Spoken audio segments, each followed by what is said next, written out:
Afternoon. We're going to get started on General Laws Sub 3.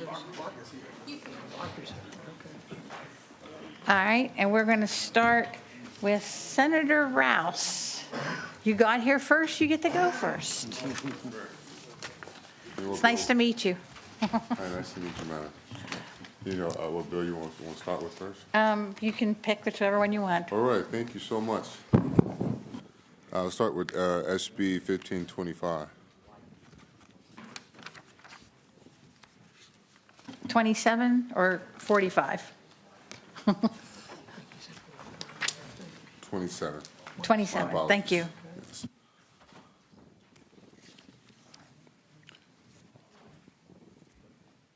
So, Madam Chair, this bill is a charitable gaming bill. It amends the definition of organized organization, social organization.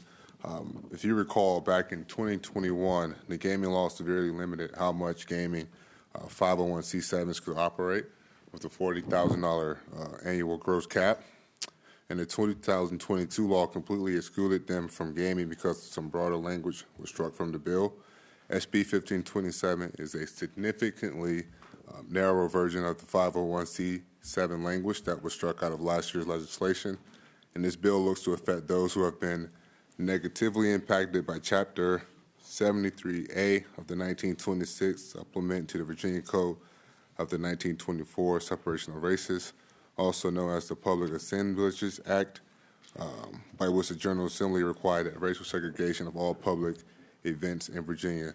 This also makes sure that those who have always operated to promote early detection and supported the public education of cancer treatment and other various cancers continue to do so under this language. And I hope the bill passes. Okay, so does any member of the committee have any questions for Senator Rouse? Is there anyone in the audience who wants to speak in favor of this bill? Is there anyone in the audience who wants to speak in opposition of this bill? And we have no one online, correct? That's correct. Not for any of the bills here. Okay. So no questions from anyone? Take a motion. Mr. Chairman, Madam Chairman, I have a substitute motion to gently lay on the table.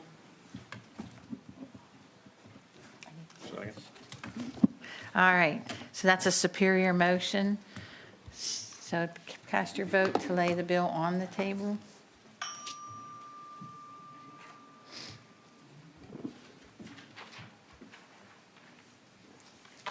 And it has been laid on the table on a 5-2 vote.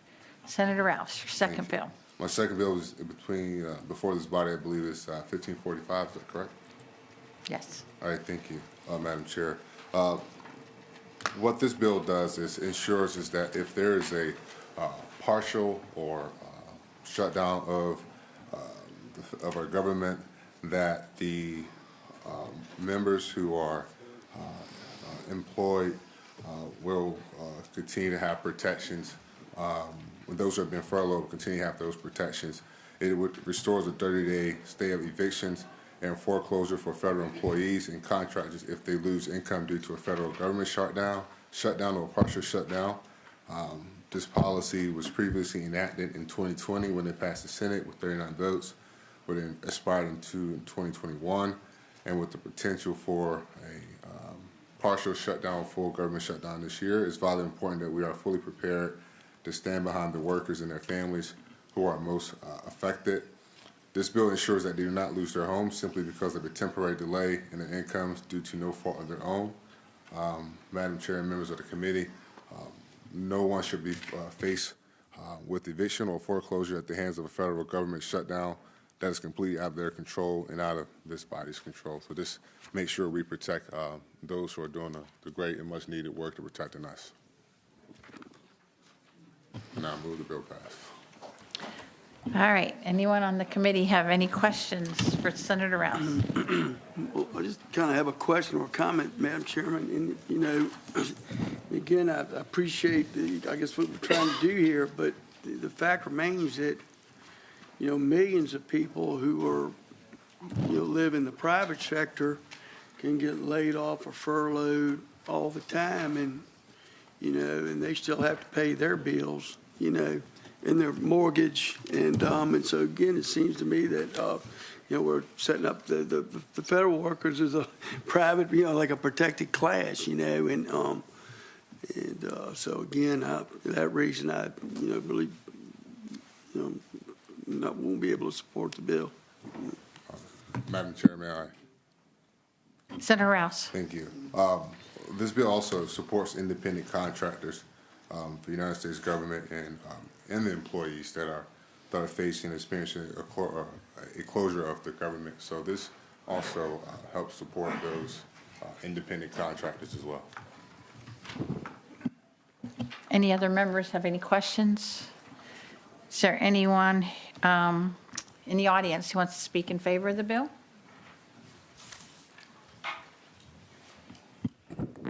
Thank you, Madam Chair, members of the subcommittee, Christy Marrow with the Virginia Poverty Law Center. And we do support this bill, and going to Delegate Fowler's question about this bill actually takes a very good policy that you all passed a number of years ago, and I would say simply fine-tunes it. It doesn't actually change the underlying policy, which is to provide a 60-day continuance to any worker furloughed by the federal government if that worker is facing eviction, and a 30-day stay of a foreclosure if that worker is facing foreclosure. And the concern that's being addressed with this bill is that instead of there being a total government shutdown, there might be a shutdown of a single agency or two agencies, and any employees of that agency, and as the senator pointed out, any independent contractors who have contracts with that agency would be covered by this fine-tuned bill. And so, again, Madam Chair and Delegate Fowler, back to your point, this does protect both federal employees and private employees, independent contractors, many of whom have contracts with the federal government here in Virginia because of our proximity to it. And so ask you to support the bill. All right, is there anyone in the audience who wants to speak in opposition to this bill? Not seeing anyone?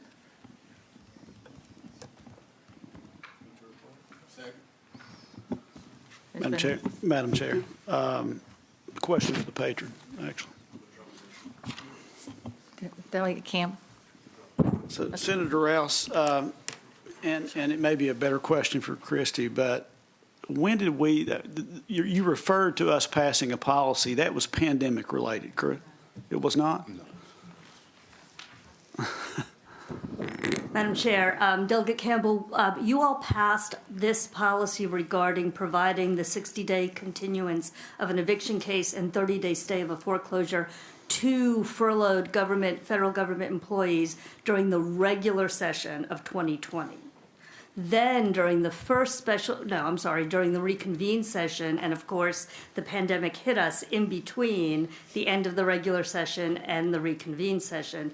During the reconvened session, you added special pandemic-related legislation to the original bill that you had passed. That piece of the legislation, and that's what the senator was referring to when he talked about a piece expiring, it was that piece, the pandemic piece of legislation. This has nothing to do with the pandemic legislation that has expired. So this relates to amending the policy that you all passed in the regular session of 2020 before any pandemic hit us. Yeah, as I read the bill, the triggering mechanism would be a failure of the federal government to make an appropriation. Correct. Yes. Correct? That is correct. So let me ask you a question. We've got sequestration potentially looming in June, as I understand it. And if Congress fails to act, then there are federal contractors who could choose to to close as a result of the loss of federal contracting dollars. So, you've got, potential property owners out there who have made contracts with tenants in anticipation of being paid on those rental agreements. Why should we as a governing body interfere with that? And how is that fair to that person who's made that contract, Senator Rouse? Madam Chair. Senator Rouse. Thank you. I think the difference is that this triggers when it comes to now a failure of the government to appropriate funds, not necessarily a failure of appropriation or between contractors in there who they're contracting with. What this says is basically as a government, as a state government, if there is a shutdown because of appropriation from the federal government, that we have their back, and that includes the independent contractors, not necessarily the work that they have done with their contracts, but from a failure of appropriation of funds. Okay. Thank you, Senator. Thank you, Madam Chair. Madam Chair, following up, and maybe this is for Christy. I mean, to Delegate Campbell's point, those property owners are going to be made whole, however, right? So this is not, they're not losing in the end, Yes. correct? Madam Chair, Delegate Van Valkenburg, that is absolutely correct. This is just a short delay to allow those tenants or homeowners to access whatever local dollars they might be able to get through programs, through relatives, through churches. So it is, and at the end of that 60 or 30 days, the rights of the landlord or the bank are still 100% intact. And in fact, that landlord will be entitled to the 10% late fee, will be entitled to recoup his or her costs if there have to be any court actions, for example. So they do not suffer a loss. It is simply of what they are owed. It is simply a brief delay that actually can benefit the landlord if the tenant is able to use that delay to access those local dollars and prevent court.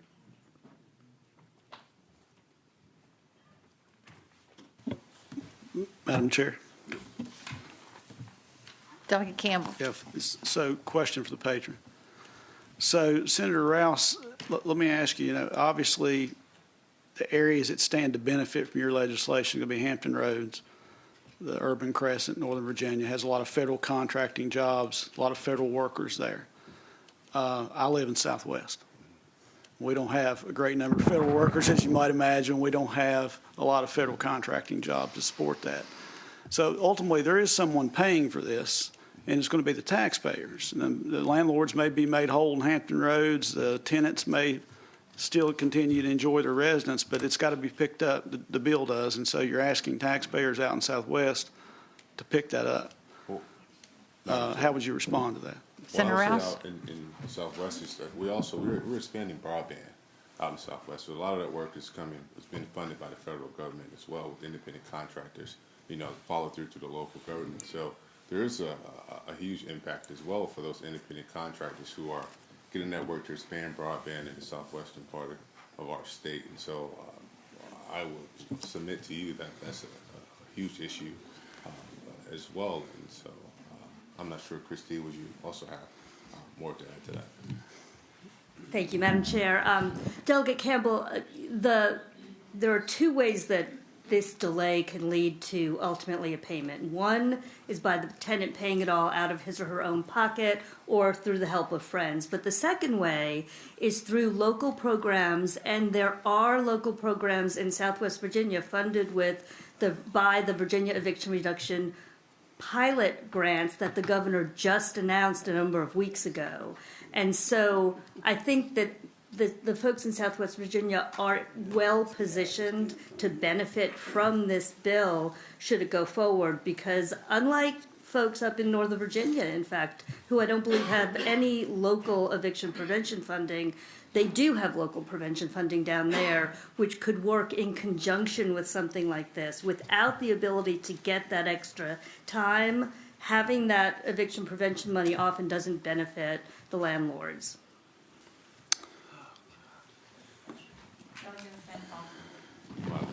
Yeah, so Madam Chair, just following up again on Delegate Campbell, just to make it clear for me, right, which is that there might be tax dollars that are available in a local, a state, or a federal budget that's already accounted for, but this bill itself doesn't add extra taxpayer burden. Okay. Madam Chair, Delegate Torian. in its very simplest form, Madam Chair, the way that I read this, we're just simply trying to keep people in their homes. Put it very simple, we're trying to keep folks in their homes.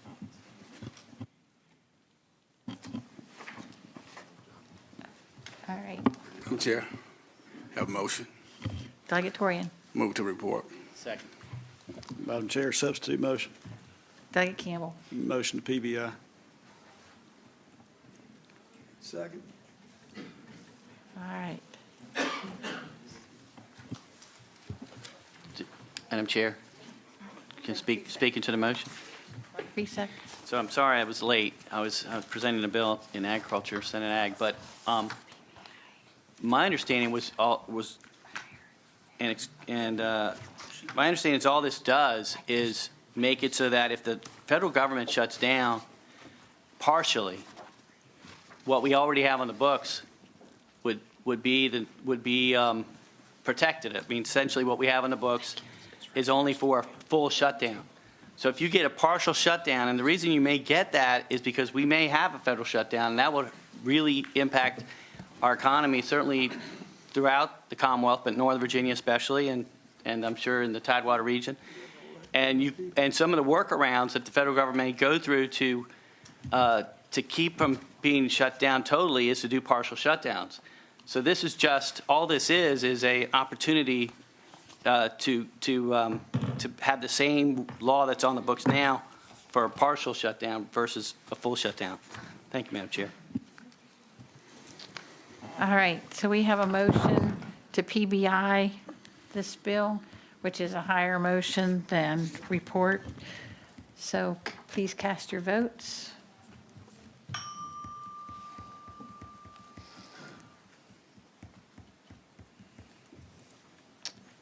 And Senator, your bill has been passed by on a 5-3 vote. Thank you. Thank you. All right. Senator Barker.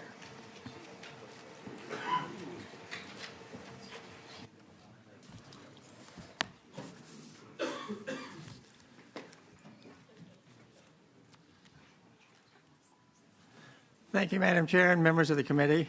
I have Senate Bill number 1518, and it deals with charitable gaming, which many of the things that we do in general laws does that. And it's been this bill is brought to you to try to address the issues of the charities that have been losing money, or at least decreasing benefits that they've gotten historically. Much of it had been from bingo, and that's been waning substantially. And so what has been proposed here is poker, and is Texas Hold'em poker. And so that's what's proposed here. There have been a number of amendments made to the bill since it was introduced that have minimized, have reduced the situations that some people had concerns about. One of the things initially was that the bill was introduced allowing up to 10 tables with 10 people each at those tables, so 100 people playing poker at one time. We've decreased that to 40. It's 4 tables, a maximum, and 10 people at those. It was originally introduced at 5 days a week that they could do the poker. We've cut it to 4. We initially had it at 12 hours, up to 12 hours per day, and have reduced it to 8.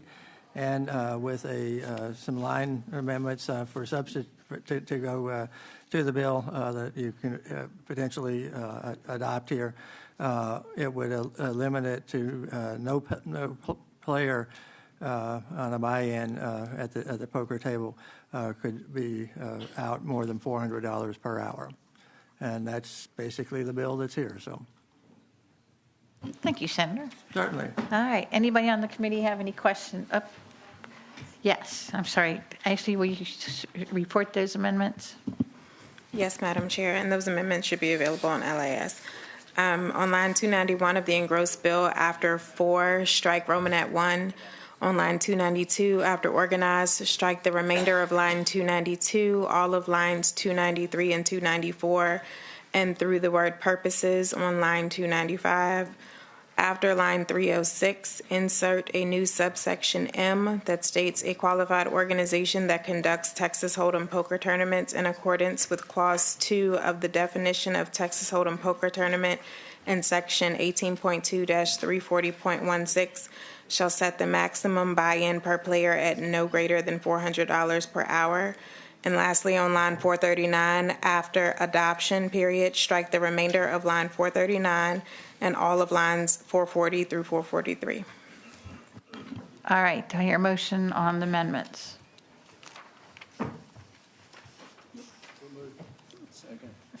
All those in favor of these amendments, say aye. Anyone opposed? All right.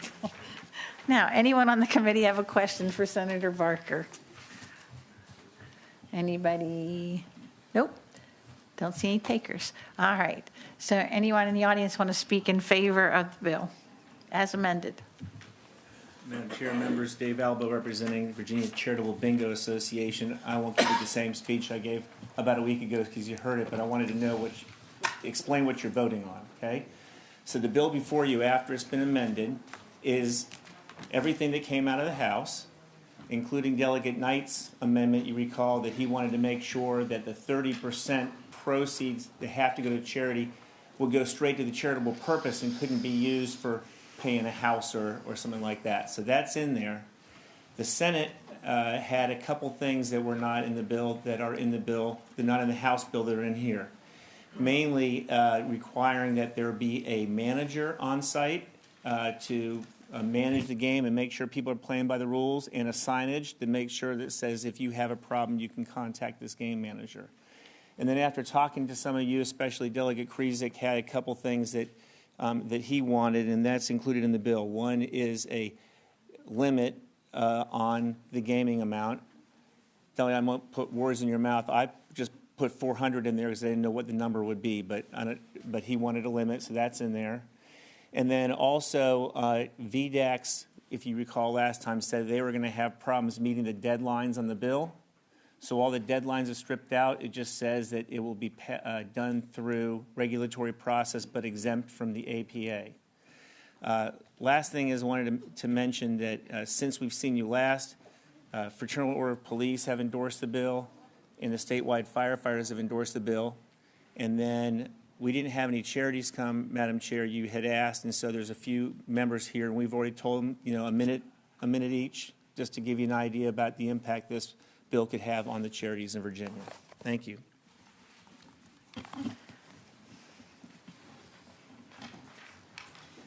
Hello, my name is Latisha Carson, and I'm with Exquisite Community Solutions.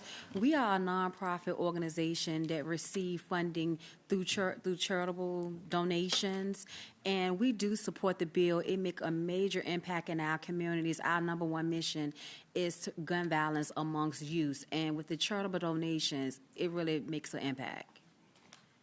You're welcome.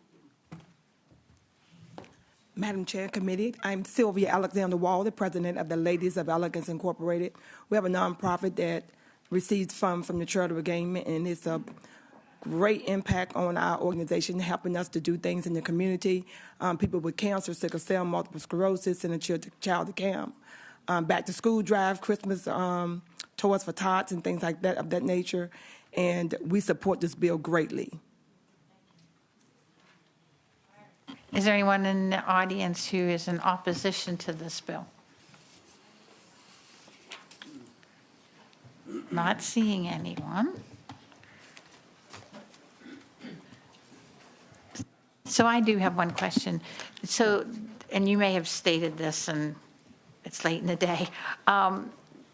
We had narrowed it down to number of days Right. and for number of hours. Can you go over that for me? Yes, What that is? the number of days, we started out, the bill was introduced with 5 days per week, and this cuts it to 4.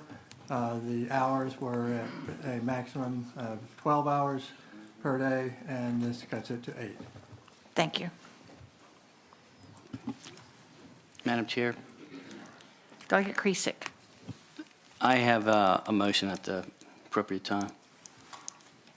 I think it's time. Okay. With all due respect, I would like to motion that we lay this bill on the table. Second.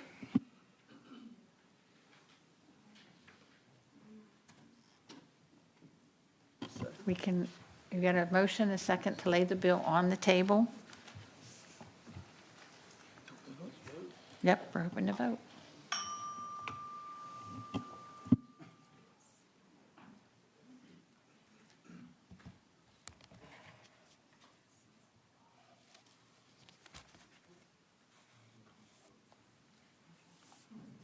I'm not voting against you, George. You'll have enough opportunity to do that pretty soon. So. Maybe as soon as tomorrow night. So. Senator Barker, the bill's been laid on table to 7-0 vote. All right, thank you very much. I Thank appreciate you it. very much. Certainly. Thank you for keep fighting this fight for this. Yep. Senator Mason, Yes, ma'am, Madam Chair. come on up. Thank you. Senate Bill 983. So, as you know, we have a farm winery license in Virginia, and this is an attempt to tighten it up and come up with different categories. There's some adjustments that you see made throughout the course of the bill. That's David made, tightening up the code. Other than giving Ashley a really hard time on a regular basis, he's pretty good at that. But I'm happy to address that if you'd like. But really, if you go to line 459, you see the crux to the bill. And we have four different licenses. Class 1 license is a small farm winery.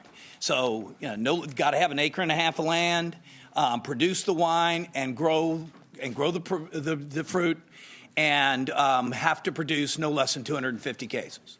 So that's the smallest guy. The next two are somewhat similar, but we gave them different options. Class 2 farm winery, you can produce the fruit, but you can make it elsewhere. 51% has to be grown on site or on the leased site, and that is based on if you have acreage.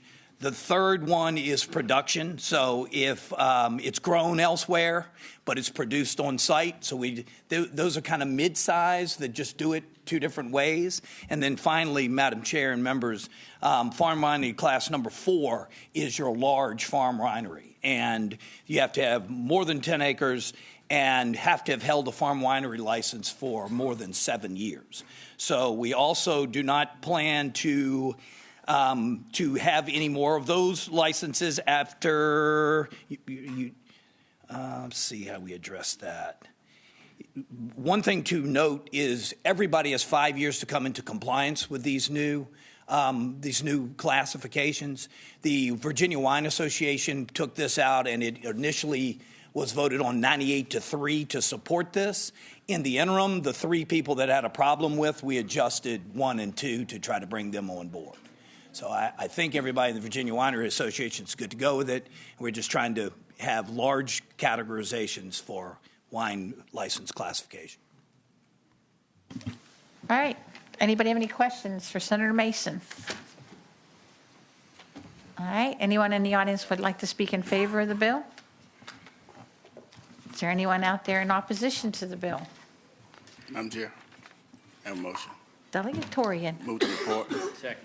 All right. It's been moved and seconded to report Senator Mason's Senate Bill 983. Open the roll.